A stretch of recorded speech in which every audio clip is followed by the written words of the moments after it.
Wack 100 just sent T Grizzly a severe warning to stop playing with him while living in LA.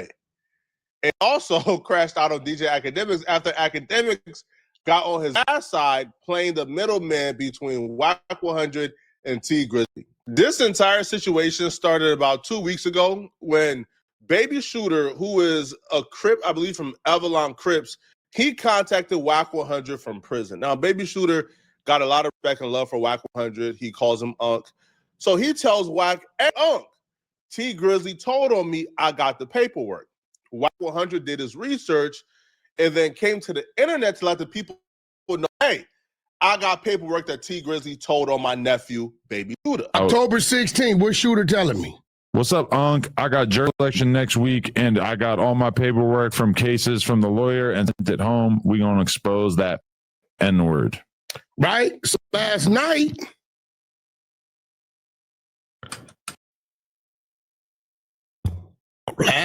at 7:24, my brother told me to send this to you. I didn't even know what it was. See, I respond, I say, brother, send what? Because this number wasn't in my line, right? Uh-huh. He said, Baby Shooter.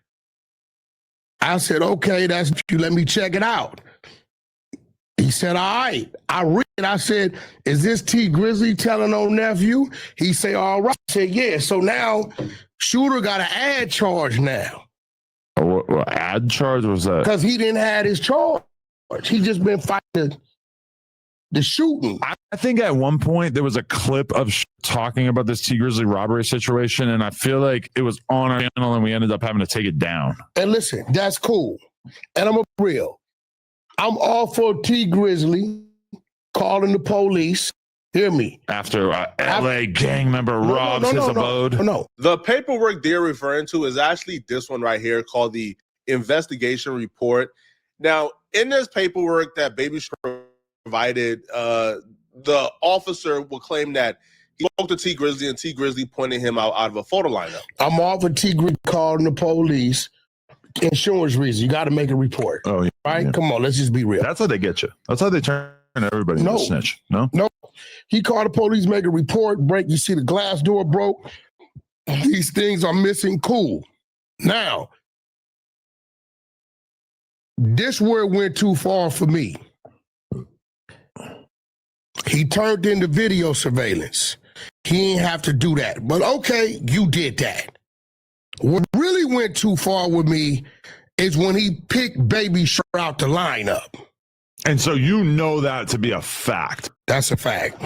How was T Grizzly in the house when Baby Shooter broke into the house allegedly? No, but he said in the statement that Baby Shooter bragged about it.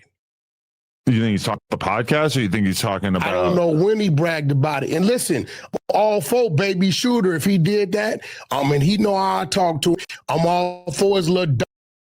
If the police, okay, they see you bragging, you got this on in another picture, the video look like the same hoodie, I'm all for the police put that together, right? But why would T Grizzly even have like any authority to be picking somebody out of a lineup if he never saw them in real life?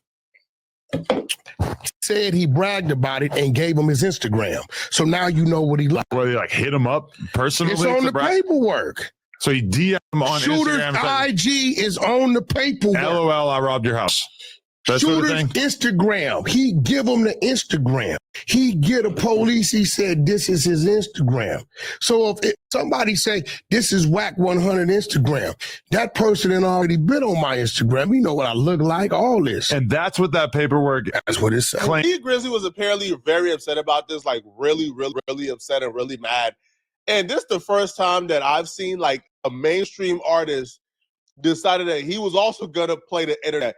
Because T Grizzly like decided, okay, I'm gonna have my associates call into DJ Academics live stream and do their own interviews so they could counteract the narrative that I'm a rat and I'm a snitch, right? So T Grizzly had this particular guy called Dogface. He called into DJ Academics live stream and he would say the paperwork is fake and T Grizzly didn't snitch. I know you've seen most of this paperwork stuff that they're like floating around.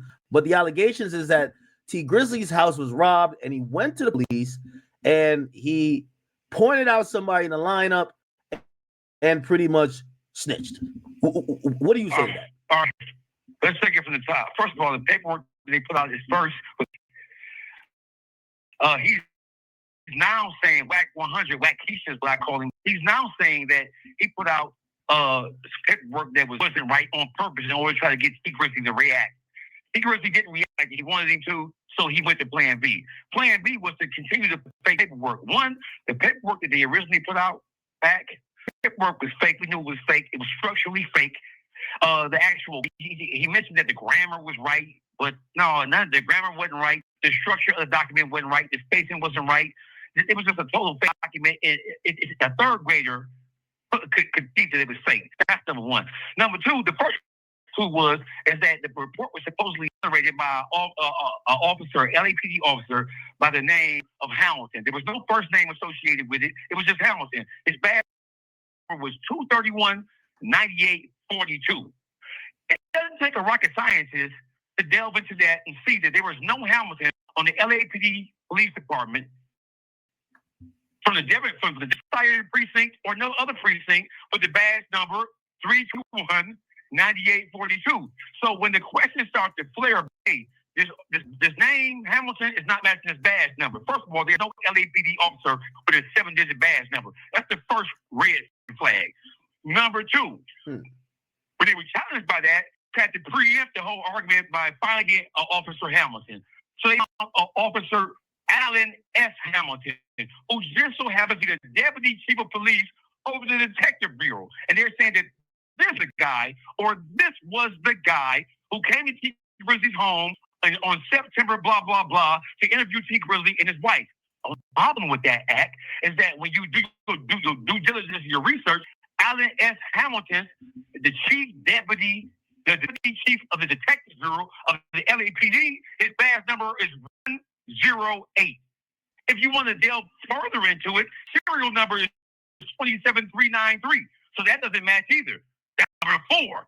Number 5, at what point does the LAPD Deputy Police Sheriff go to somebody's house to conduct a burglary investigation or a supplemental, because the police report already be entered? Wack eventually calls back in. This dude and Wack 100 argued for about 15 minutes before Wack 100 hangs up.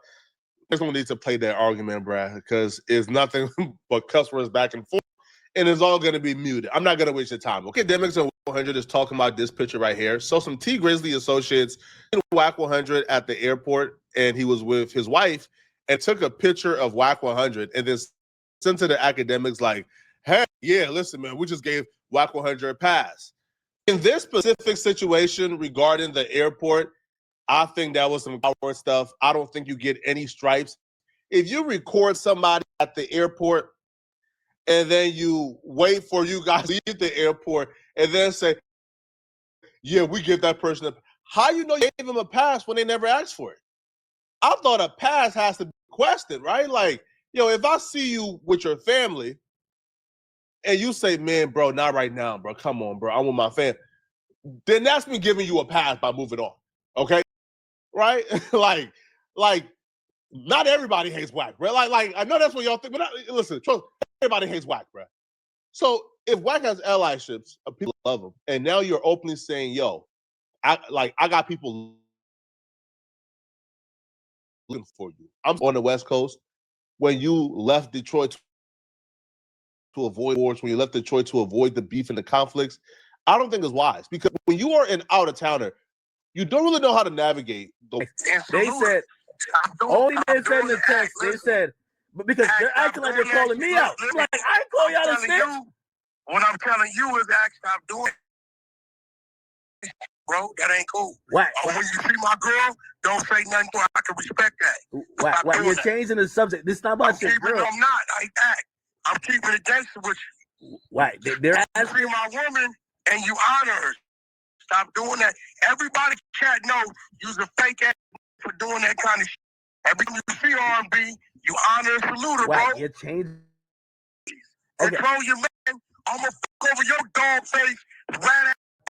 Okay, I didn't know that. I'm coming at you as a man. Okay, I think you're changing the subject in the. I'm not changing it. I'm addressing what a man's supposed to address. Oh, okay. All right, Wack. You supposed to be good. You just see my woman. You walked up on her, you hugged her, you honored and respect her. What the my woman got to do with this? So why would you play that part of it, homie? Wack, it sent me 3 videos. I didn't even watch it. You don't understand what I'm saying? No, I hear what you're saying. I didn't watch the videos. Okay, I well, played it you live. on it or you Okay. ain't. I played it live. I just posted But I text ain't message. coming. I'm on Grizzly. Oh. I'm on this. I just pray for peace, man. Now, I do understand why Wack is upset at and even academics understand. That's why I can't take it away. Now, I can say, man, is I'm praying for peace, man. All right. Once the women start to get involved, once you start pulling up on people, taking pictures, I just pray for peace, man. This situation is getting out of hand about this.